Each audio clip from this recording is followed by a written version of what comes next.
एक लड़की एक छोटे से गांव से जिसके पास बॉक्सिंग ग्लव्स खरीदने तक के पैसे नहीं थे, लेकिन उसने अपने माइंड में एक ही तस्वीर बनाई थी, खुद को वर्ल्ड चैंपियन के रूप में देखती। फिर उस तस्वीर को रियलिटी बनाया। ये है कहानी मैरी कॉम की, जो सिर्फ बॉक्सर नहीं बल्कि वो मैनिफेस्टेशन और सेल्फ बिलीफ की जिंदा मिसाल है। मैरी कॉम एक फार्मर फैमिली से आती है, जहां वो दिन को बहुत काम करती थी खेतों में और रात को ट्रेनिंग। प्लस लोग कहते थे बॉक्सिंग लड़कियों का काम तो नहीं है, और फिर उसने यही सोसाइटी के अल्फाज बॉक्सिंग लड़कियों का काम नहीं, उसी को रिफ्रेम किया। एनएलपी का पहला प्रिंसिपल अप्लाई किया, जिसको हम रिफ्रेमिंग कहते हैं, उसको रिफ्रेम किया। फिर शादी और मदरहुड के प्रोसेस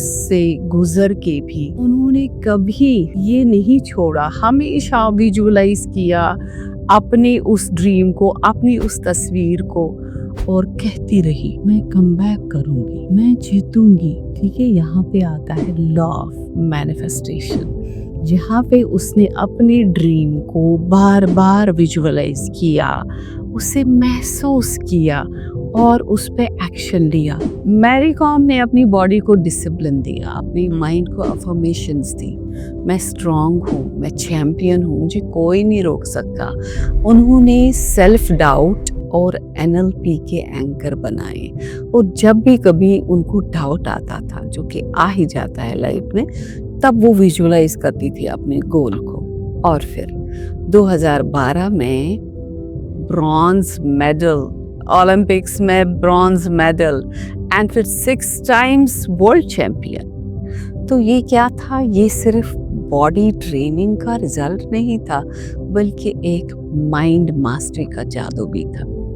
अब हम इस मैरी कॉम की स्टोरी से क्या सीखते हैं? बहुत कुछ सीखने को मिल रहा है, लेकिन मैं आपको कुछ बता दूंगी। पहला है, अपनी माइंड को ट्रेन करो, जैसे हम मसल्स को ट्रेन करते, बिल्ड करते हैं। दूसरा है, ये जो आप visualisation, repetition and determined actions is equal to manifestation. और फिर ये जो लिमिटेशंस हैं, ये जो आपके स्ट्रगल्स हैं, ये जो आपका कोई भी सेल्फ डाउट है, ये सिर्फ एक्सक्यूजेस हैं। So if Mary Kom could punch her poverty, her limitations, her doubts, who is stopping you to punch your way through your own barriers? Come on, get up and take action. Write in the comments, punch